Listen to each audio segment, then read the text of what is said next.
নিম্ন আয়ের মানুষের জন্য 2 সপ্তাহ ধরে ট্রাকে তেল, ডাল ও চিনি বিক্রি করছে সরকারি সংস্থা trading corporation of Bangladesh TCB. আজ রাজধানীর 60টি জায়গায় চলছে মাসব্যাপী এই কার্যক্রম। যাদের টিসিবির কার্ড নেই তারাও ট্রাক থেকে ভর্তুকি মূল্যে পণ্য কিনতে পারবেন।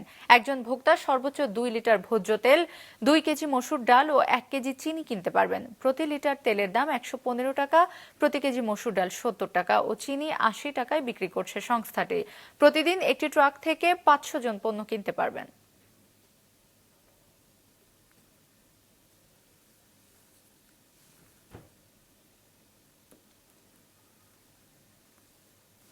দিচ্ছে, হ্যাঁ, সবাই ঠিক মতোই পাচ্ছে। এক শ্রেণীর মানুষের জন্য উপকার হয়, যে তিনবার করে নেয়, ভালো মানুষে পায় না। আজকে পরিবেশ অনেক ভালো, অনেক সুন্দর।